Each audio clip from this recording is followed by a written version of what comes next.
अभय मगहिया भाई बहन के भूलेटन काका के राम राम आथिन मगहिया खबर में सुनथिन देश दुनिया के खबर। लोकसभा में नारी शक्ति बंधन बिल के समर्थन में पड़ल 454 वोट त विरोध में 2 वोट पड़ल।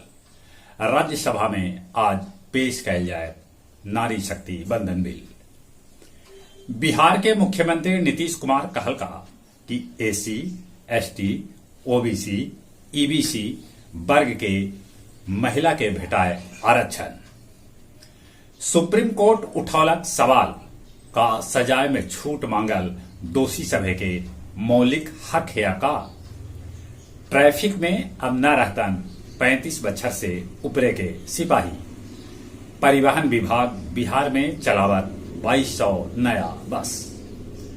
कुर्मी आंदोलन में ट्रेन रोके पर झारखंड में पुलिस कैलक लाठीचार्ज। समस्तीपुर के पूसा में टंकी के रेलिंग खोले में एगो मजूर के मौत हो गई त 5 मजूर हो गए बेहोश।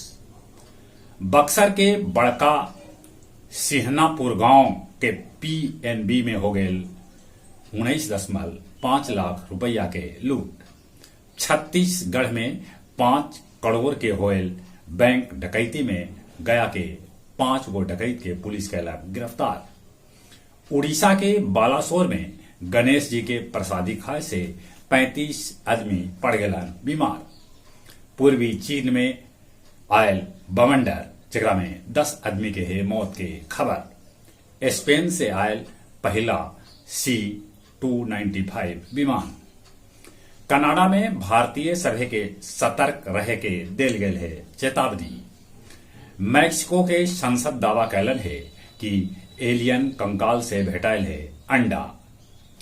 इजराइल सेना वेस्ट बैंक भीड़ और गाजा पट्टी के में 6 गो फिलिस्तीनी के गोली मार के हत्या कर दिला।